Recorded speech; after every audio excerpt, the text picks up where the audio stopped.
नमस्कार दोस्तों पिछले कुछ दिनों से आप लगातार खबर सुन रहे होंगे कि दिल्ली एयरपोर्ट पर काफी डिसरप्शन आ रहा है। या आप देख सकते हो खबर, airlines report severe GPS spoofing over Delhi for 7 days.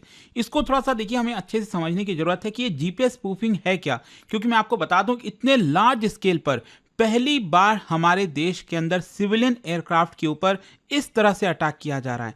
तो ये एग्जैक्टली होता क्या है, किस तरह से चीजें वर्क करती हैं, सरकार इसको लेकर क्या करिए, वो सब कुछ मैं आपको डिटेल से बताऊंगा। चलिए आगे बढ़ते हैं, लेकिन उससे पहले आप सबको बता दूं, स्टडी आईक्यू का क्रैश कोर्स यूपीएससी प्रीलिम्स 2026 के लिए स्टार्ट होने जा रहा है। अगर आप इसके अंदर एनरोल करना चाहते हैं तो लिंक कमेंट सेक्शन में दिया हुआ है। यूज करिएगा code Ankit live maximum discount के लिए। और मैं आपको बता दूं, इसके अंदर लाइव क्लासेस से लेकर previous year question test series, और इस बार हमने पर्सनल मेंटरशिप भी रखा है प्लैटिनम प्लान में। तो यहाँ पर कोई भी अगर आपको डाउट है, प्रॉब्लम है, तो ये फोन नंबर दिया, आप इस पर कॉल करिए, मेरी टीम आपको अच्छे से गाइड कर देगी। चलिए शुरुआत करते हैं। सबसे पहले देखते हैं कि एग्जैक्टली हो क्या रहा है। देखिए, भारत का सबसे busiest airport Indira Gandhi international airport Delhi में, यहां पर काफी बड़े स्तर पर जीपीएस स्पूफिंग अटैक हुए हैं। जीपीएस आप सब जानते हैं, ये अमेरिका का नेविगेशन सिस्टम है, GNSS, global navigation satellite system. मैं आपको बताऊंगा ये स्पूफिंग अटैक वगैरह होता कैसे है। लेकिन इसकी वजह से क्या हुआ कि बहुत सारी जो फ्लाइट्स दिल्ली में लैंड करने वाली थी उनको डाइवर्ट करना पड़ा। मतलब अर्जेंट इन्वेस्टिगेशन ऑर्डर दिया गया है डीजीसीए के द्वारा। और ये जो इंसिडेंट है ये दिखाता है कि भारत का जो ग्रोइंग डिपेंडेंस है ना सैटेलाइट नेविगेशन पर, क्योंकि ज़्यादातर जो सैटेलाइट्स हैं, जो एयरक्राफ्ट हैं, वो सैटेलाइट नेविगेशन के थ्रू ही वर्क कर रहे हैं। तो किस तरह से वो काफ़ी ज़्यादा सिक्योरिटी का मामला हो सकता है, हमारे नेशनल सिक्योरिटी के लिए खतरा हो सकता है, कभी भी डिसरप्शन आ सकता है फ्लाइट्स जो चल रही होती हैं एयरपोर्ट से। तो इसकी वजह से यहाँ पर हमें कुछ ना कुछ समाधान निकालने की जरूरत है। खैर, पहला क्वेश्चन तो यह है कि जो एयरक्राफ्ट है वो नेविगेट कैसे करता है। देखो, आज के डेट में जो मॉडर्न जेट्स हैं वो ज़्यादातर रिलाय करते हैं जीएनएसएस के ऊपर, ग्लोबल नेविगेशन सैटेलाइट सिस्टम। अब दुनिया में अगर आप देखोगे तो यहाँ पर अलग अलग प्रकार के जीएनएसएस देखने को मिलेंगे। जैसे सबसे बड़ा और इंपॉर्टेंट वो है आपका जीपीएस, जो आप मोबाइल वगैरह में भी यूज़ करते हो अक्सर। यूएस का ग्लोबल पोजिशनिंग सिस्टम, इसी प्रकार से रशिया का ग्लोनास है, यूरोप का गैलीलियो है, चाइना का बैड्यू है। वैसे ही भारत का आपने सुना होगा नाविक करके, आईआरएनएसएस। तो वो क्या है, रीजनल नेविगेशन सिस्टम है, पूरे दुनिया में नहीं चलता, लेकिन हाँ भारत के कोस्ट से लगभग 1500 किलोमीटर के रेडियस में आपको वर्क करता हुआ देखने को मिलेगा। तो ये क्या है कि जितने भी जेट्स हैं, एक प्रकार से एयरक्राफ्ट हैं, वो सैटेलाइट के माध्यम से ही सिग्नल रिसीव करते हैं। उनको पता चलता है कि वो कहाँ है, क्या वो इंडियन ओशन में है, क्या वो बे ऑफ बंगाल में है, क्या वो महाराष्ट्र के ऊपर है, कर्नाटका के ऊपर है। तो एग्जैक्टली जो उनका पोजीशनिंग है वो सैटेलाइट के थ्रू पता चल पाता है, जीएनएसएस के थ्रू। लेकिन हाँ, ऑब्वियस सी बात है, कोई इमरजेंसी आ गई, सैटेलाइट काम नहीं कर रहा है, तो एयरक्राफ्ट के अंदर जो कन्वेंशनल नेविगेशन सिस्टम है वो भी लगा रहता है, ताकि इंडिपेंडेंटली अगर पायलट को ज़रूरत पड़े तो वो अपनी पोजीशन को पता लगा सके कि एग्जैक्टली एयरक्राफ्ट कहाँ पर है।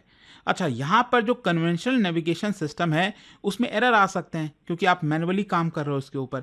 इसी की वजह से ओवर द ईयर्स अगर आप देखोगे तो ग्लोबल नेविगेशन सैटेलाइट सिस्टम पर जो डिपेंडेंसी है वो बढ़ गई है। मतलब इसके बिना एक्चुअल में एयरक्राफ्ट ऑपरेट करता ही नहीं है पूरी दुनिया में, अगर आप देखिए तो। खैर, यहाँ पर अब क्वेश्चन ये है कि ये जीपीएस स्पूफिंग होता क्या है, या फिर जीएनएसएस स्पूफिंग का मतलब क्या है। देखो, स्पूफिंग का सिंपल अर्थ होता है साइबर इलेक्ट्रॉनिक अटैक। मतलब कि जैसे मान लो अगर कोई एयरक्राफ्ट है वो जा रहा है, इस एयरक्राफ्ट को सिग्नल कहाँ से मिल रहा है, सैटेलाइट से मिल रहा है। अब क्या होता है कि यहाँ पर फेक सिग्नल ग्राउंड से कोई ना कोई इसको भेज रहा है, तो एयरक्राफ्ट को समझ ही नहीं आएगा कि उसकी पोजीशन कहाँ पर है। एयरक्राफ्ट को लगेगा कि वो हरियाणा में है, लेकिन एक्चुअल में उसकी पोजीशन हो सकता है कलकत्ता में हो। तो इस तरह से यहाँ पर डिसेप्ट किया जाता है। उसकी जो पोजीशन है वो इनकरेक्ट हो सकती है, एल्टीट्यूड उसको लग सकता है कि एयरक्राफ्ट 2 किलोमीटर अबव है पृथ्वी के, लेकिन एक्चुअल में जो एयरक्राफ्ट है वो हो सकता है 5 किलोमीटर अबव हो। टाइमिंग जो है, बहुत सारी चीज़ें जो है वो स्पूफिंग के थ्रू यहाँ पर डाइवर्ट करने की कोशिश की जाती है। अच्छा, एक चीज़ ध्यान रखिएगा, स्पूफिंग और जैमिंग ये दोनों अलग होते हैं। जैमिंग आपने सुना होगा ना, जैमर करके। तो जैमिंग में तो क्या होता है, आपका जीपीएस सिग्नल को ब्लॉक कर दिया जाता है। मतलब पायलट को पता रहेगा कि आपके एयरक्राफ्ट में सेट जो सिग्नल है सैटेलाइट से वो नहीं पहुंच रहा है, तो ये आपको पता रहता है। लेकिन स्पूफिंग के केस में क्या है, आपको पता ही नहीं है। आपको लग रहा है कि जो फेक वाला डेटा है, जीपीएस डेटा, वही रियल डेटा है, वो आपको लगेगा। और इसीलिए ये बहुत ज़्यादा खतरनाक हो सकता है। कि यहाँ पर आपकी जो फ्लाइट वगैरह है वो क्रैश कर सकती है, बहुत ज़्यादा ये खतरनाक हो सकता है। अच्छा, ये वर्क कैसे करता है, ये जो स्पूफिंग है?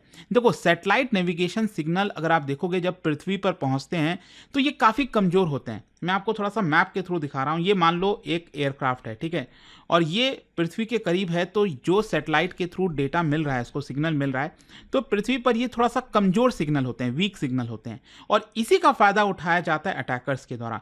पृथ्वी पर लैंड पर इस तरह के स्पूफर होंगे जो कि स्ट्रॉन्ग सिग्नल भेजते हैं एयरक्राफ्ट को बताते हैं कि ये वाला आपका पोजीशन है, और मान लीजिए इनिशियल पोजीशन ये है आपकी, और उसको लैंड करना है ये वाले पोजीशन पर, मतलब रियल पोजीशन उसकी लैंडिंग की कहाँ होनी चाहिए, यहाँ पर होनी चाहिए। लेकिन जो स्पूफर है, जो स्ट्रॉन्ग सिग्नल भेज रहा है, वो इसको बोलेगा कि नहीं, आपकी लैंडिंग पोजीशन यहाँ पर है, मतलब आपको पहुँचना बेंगलुरु है, आप पहुँच जाओगे चेन्नई। इस तरह का सिचुएशन हो सकता है, और जरूरी थोड़ी है कि आप एयरपोर्ट पर ही लैंड करो, रनवे पर ही लैंड करो। स्पूफर्स इसी का फायदा उठाएंगे और यहाँ पर जानबूझकर एयरक्राफ्ट को क्रैश कराने की कोशिश करेंगे। तो इस तरह से ये पूरी चीजें जो है वर्क करती हैं। स्पूफिंग भी अगर आप देखोगे तो कई प्रकार के होते हैं, जैसे सिंपल स्पूफिंग हो गया, जहां पर जो लेजिटिमेट सिग्नल है उसको ओवर पावर कर दिया जाता है, मतलब ये जो वीक सिग्नल आ रहा है सैटेलाइट का, इसको ओवरराइड करके ये स्ट्रॉन्ग सिग्नल भेजा जाता है स्पूफर की तरफ से। फिर दूसरा मैकॉनिंग होता है, मतलब जो सिग्नल आ रहा है उसको डिले किया जाता है, मतलब सिग्नल आपको मिलना चाहिए अभी, वो आपको 1 मिनट के बाद मिल रहा है। तो पता चला कि आपको लग रहा है कि एयरक्राफ्ट अभी आपका पीछे है, लेकिन एक्चुअल में एयरक्राफ्ट आपका आगे आ चुका है। तो इस तरह से कई प्रकार के स्पूफिंग जो है किए जाते हैं। अच्छा, यहां पर अब क्वेश्चन ये है कि दिल्ली एयरपोर्ट पर क्या हुआ? देखिए, पिछले 1 हफ्ते से बताया जा रहा है कि कई सारे जो एयरक्राफ्ट हैं वो दिल्ली एयरपोर्ट पहुंच रहे थे, कई डिपार्ट कर रहे थे। आप flightradar.com पर जाओगे तो आपको रियल टाइम बेसिस पर दिखता रहेगा कि मान लो ये न्यू दिल्ली है, एयरपोर्ट है यहाँ पर, और बेसिकली बहुत सारे जो फ्लाइट्स हैं वो आपका अप्रोच कर रहे हैं इधर की तरफ, राइट, ये आप देख सकते हैं। और बहुत सारे ऐसे फ्लाइट्स हैं जो आपका ऑलरेडी टेक ऑफ करके जाने की कोशिश कर रहे हैं उल्टी तरफ, ठीक है। तो यहाँ पर दोनों को ही इशू होता है। पिछले 1 हफ्ते से बताया जा रहा है कि ये जो एयरक्राफ्ट हैं, पायलट्स ने बताया कि उनको wrong GPS data signal receive हो रहा है, मतलब उनका एल्टीट्यूड गलत बता रहा है। यहाँ पर जो रनवे का अलाइनमेंट है, मतलब मान लो ये रनवे है, फ्लाइट को लैंड करना है यहाँ पर, लेकिन उनका जो डेटा बता रहा है वो कह रहा है कि नहीं, यहाँ पर लैंड करो, मतलब फील्ड पर लैंड करा दो। तो इस तरह के लगातार खतरनाक जो चीज़ें हैं वो दिल्ली एयरपोर्ट पर जो फ्लाइट्स आ रही थी उनके साथ देखने को मिल रहा था, और इसी की वजह से जो एटीसी है, एयर ट्रैफिक कंट्रोलर, उसको मैनुअल रडार वेक्टरिंग पर स्विच करना पड़ा, और कई सारे जो फ्लाइट्स हैं उनको डाइवर्ट भी करना पड़े, जैसे जयपुर की तरफ डाइवर्ट कर दिया गया क्योंकि वो दिल्ली एयरपोर्ट लैंड नहीं कर सकते थे। और यहाँ पर जो डिसरप्शन है वो, आप एक और चीज़ समझिए, अभी क्या है भारत में अगर आप देखोगे तो विंड डायरेक्शन चेंज भी हुआ है। विंड डायरेक्शन चेंज के समय क्या होता है कि आप जो आईएलएस है उसका इस्तेमाल नहीं कर पाते, मतलब मान लीजिए अगर आपका नेविगेशन सिस्टम ये प्रॉपरली वर्क नहीं कर रहा है तो आप इंस्ट्रूमेंट लैंडिंग सिस्टम पर जो है शिफ्ट कर सकते हो, इसके थ्रू आप लैंड करा सकते हैं। लेकिन क्योंकि अभी विंड डायरेक्शन चेंज हुआ है भारत के अंदर, बेसिकली मैं ईस्टर्ली विंड्स की बात कर रहा हूँ, ठीक है, जो इस समय आपको देखने को मिलता है। तो ईस्टर्ली विंड्स में जो है आपको अगेन जो नेविगेशन सिस्टम है उसी के ऊपर कंप्लीटली डिपेंडेंट होना पड़ता है, तो इसकी वजह से भी इश्यूज आ रहे हैं। और इसी की वजह से डीजीसीए ने इमीडिएट बेसिस पर इन्वेस्टिगेशन का ऑर्डर दिया और कहा कि जो फ्लाइट डेटा है उसको कलेक्ट करो, एटीसी की रिकॉर्डिंग, एयरक्राफ्ट जीपीएस लॉग, इन सबको कलेक्ट करो ताकि पता लगाया जा सके कि ये स्पूफिंग कर कौन रहा है, कहां से ये गलत सिग्नल भेजे जा रहे हैं। अच्छा, आईजीआई जो इंदिरा गांधी इंटरनेशनल एयरपोर्ट है वो इतना अफेक्ट क्यों हुआ वो भी मैं आपको बता देता हूं। क्या है कि जो दिल्ली का एयरपोर्ट है वो ग्लोबल नेविगेशन सैटेलाइट सिस्टम पर बहुत ज़्यादा डिपेंडेंट है, और स्पेशली मैंने आपको बताया ना अभी ईस्टर्ली विंड्स के दौरान दिल्ली का जो रनवे है वो नेविगेशन सिस्टम पर और ज़्यादा डिपेंडेंट हो जाता है, और जो आईएलएस की कैपेसिटी है, आईएलएस जो आपको यूज़ करना चाहिए आप वो भी नहीं कर पाते हैं। इसके अलावा दिल्ली एयरपोर्ट काफ़ी हाई एयर ट्रैफिक डेंसिटी वाला है, मतलब हर दिन 1500 फ्लाइट्स, सोचिए 1500 फ्लाइट्स जो हैं हर दिन अप्रोच करती हैं दिल्ली एयरपोर्ट का। तो छोटा सा भी अगर डिसरप्शन आया, जीपीएस स्पूफिंग हुआ, तो इसका बड़ा कैस्केडिंग इफेक्ट आपको देखने को मिलेगा। एक फ्लाइट देरी से लैंड हुई, उसकी वजह से पीछे बहुत सारी लगातार, मतलब आप कई बार दिल्ली में होगे और आसमान में देखोगे तो 3-3 फ्लाइट्स एक साथ दिख जाती हैं। जी हाँ, एक के पीछे एक आप आसमान में क्लियरली देख सकते हो कि एक के पीछे एक, मतलब इतना ज़्यादा ट्रैफिक लगातार लगा रहता है। फिर इसके अलावा क्या है कि अभी दिल्ली एयरपोर्ट पर जो मेन रनवे है ना, वहाँ पर अभी मेंटेनेंस चल रहा है। आईएलएस को लेकर, ये जो इंस्ट्रूमेंट लैंडिंग सिस्टम है उसका कुछ मेंटेनेंस वगैरह चल रहा है, उसी बीच ये सारी चीज़ें हो जा रही हैं। और स्पेशली क्या है कि दिल्ली आप सब जानते हैं एक सिक्योरिटी के पर्सपेक्टिव से भी बहुत इंपॉर्टेंट है, तो वहाँ पर रेडियो स्पेक्ट्रम बहुत ज़्यादा आपको देखने को मिलेगा, और इसी की वजह से ये जो स्पूफिंग है वो आप एग्जैक्टली पता नहीं लगा पाते हैं कि कहाँ से ये निकल कर आ रही है, कहाँ से ये अटैक बेसिकली हो रहा है। खैर, इसको देखते हुए पायलट्स और जो एटीसी है, एयर ट्रैफिक कंट्रोल, उनका क्या रिस्पॉन्स था। पायलट ने तुरंत यहाँ पर जो global navigation satellite system based auto pilot mode था उसको डिसएंगेज कर दिया और आईएलएस की तरफ आगे बढ़ गए ताकि यहां पर खुद से उसको लैंड करा सकें। और साथ ही साथ यहां पर जो एयरक्राफ्ट लैंड नहीं हो सकती थी उनको तुरंत जो है डाइवर्ट किया गया। उसी प्रकार से जो एयर ट्रैफिक कंट्रोल है उन्होंने नोटम इशू कर दिया सभी एयरलाइंस को, नोटिस टू एयरमैन, और बताया कि देखिए इस तरह के डिसरप्शन आ रहे हैं। और साथ ही साथ मैनुअल कंट्रोल इंक्रीज हो गया, जो एयरक्राफ्ट है वो मैनुअल कंट्रोल को ज्यादा इस्तेमाल करने लग गए। इनफैक्ट अगर आप देखोगे हिस्टोरिकली इस तरह के कई बार कई देशों में अटैक देखे गए हैं। जैसे 2017 में ब्लैक सी में जो शिप होती है ना, जो नाव होती है शिप, उनके ऊपर भी अटैक होता है क्योंकि वो भी अल्टीमेटली सैटेलाइट के थ्रू जो सिग्नल वगैरह है वो रिसीव करती हैं। 2019 में मिडिल ईस्ट में जो है बहुत सारे एयरलाइंस को यह इंपैक्ट हुआ था। 2023 में भी यूएस और यूरोप के अंदर बड़ा डिसरप्शन आया था। इनफैक्ट मैं आपको बताता हूं, अभी इसी साल यहां पर जो डेटा दिया गया है उसमें बताया, इंटरनेशनल एयर ट्रांसपोर्ट एसोसिएशन, इनके द्वारा बोला गया कि 2024 में 4.3 लाख केसेस आए थे जीपीएस जैमिंग और स्पूफिंग के, जो कि 2023 के मुकाबले 62% ज्यादा थे। अक्सर क्या होता है, इस तरह की जो स्पूफिंग है वो आपको जो कॉन्फ्लिक्ट जोन है, जैसे मान लो रशिया यूक्रेन वॉर चल रहा है, वहां पर मिडिल ईस्ट में कई बार आपको देखने को मिलेगा। और इनफैक्ट भारत और पाकिस्तान बॉर्डर पर भी आपको बड़े स्तर पर देखने को मिलेगा। आप इंडिया पाकिस्तान बॉर्डर रीजन में अगर देखेंगे, नवंबर 2023 से फरवरी 2025 के बीच में 465 इंसिडेंट्स ऑफ जीपीएस स्पूफिंग देखे गए थे। तो ये एक्चुअली दोनों तरफ से होता है, भारत पाकिस्तान, जब जब वॉर चल रही होती है तो उसमें बहुत सारी चीजें की जाती हैं। इनफैक्ट एयर डिस्ट्रप्शन अगर आप देखिए, बताया जा रहा है अभी जो ट्यूसडे को हुआ था दिल्ली एयरपोर्ट पर, ये पूरे दुनिया में सेकेंड हाईएस्ट बताया गया। जी हाँ, सेकेंड हाईएस्ट, जिसकी वजह से 7 जो फ्लाइट्स थे उनको जयपुर डाइवर्ट कर दिया गया। और जो नेविगेशन इंटीग्रिटी कैटेगरी वैल्यू है, मतलब जिससे आप जीपीएस की एक्यूरेसी मेजर करते हो, कि जीपीएस आपको बताता है ना कि ये एक्यूरेसी है आपकी 5 मीटर की, 2 मीटर की, तो यहां पर नॉर्मल जो वैल्यू है वो 8 होना चाहिए, लेकिन इसकी वैल्यू गिरकर 0 हो गई। आपको पता ही नहीं है कि एग्जैक्टली आपकी पोजीशन क्या है। खैर, इसका ओवरऑल इंपैक्ट क्या होगा, देखो एविएशन सेफ्टी के ऊपर छोटा सा भी स्पूफिंग इंसिडेंट हुआ, मतलब मैंने आपको बताया इसकी वजह से पायलट्स का ओवरलोड हो गया, वर्क काफ़ी बढ़ गया, फ्यूल आपको ज़्यादा बर्न करना पड़ता है, एटीसी एयर ट्रैफिक कंट्रोलर को भी कॉम्प्लेक्सिटी बढ़ जाती है कि क्या करें exactly.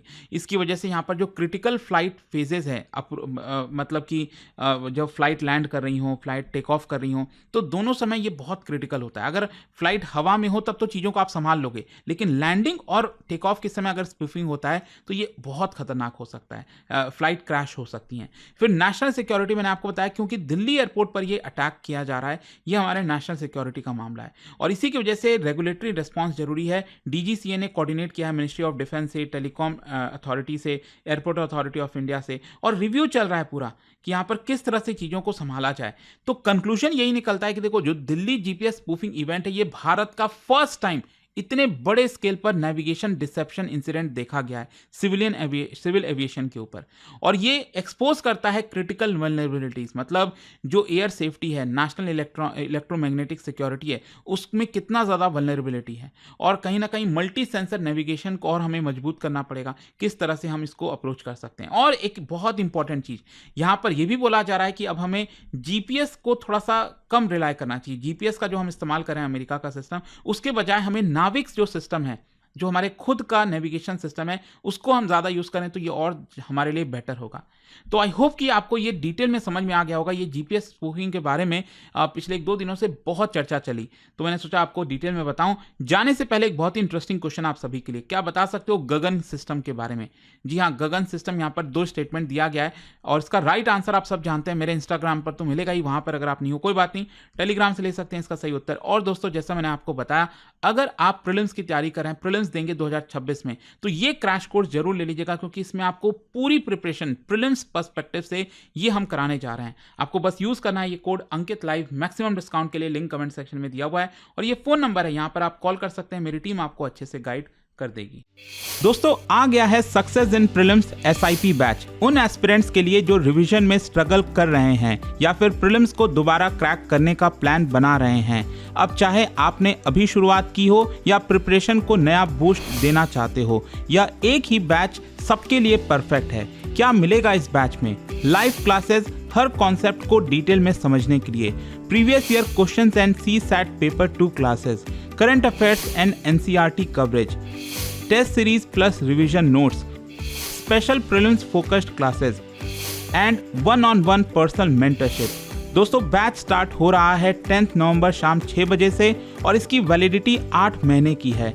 So don't miss out. यह बैच बना है उन स्टूडेंट्स के लिए जो अपना UPSC 2026 प्रीलिम्स क्रैक करना चाहते हैं, एक फोकस्ड, डिसिप्लिन्ड और स्ट्रक्चर्ड स्ट्रैटेजी के साथ। बैच को ज्वाइन करने के लिए डाउनलोड करिए स्टडी IQ ऐप या वेबसाइट पर जाइए और सर्च करिए success in prelims and use करिए code Ankit live for maximum discount.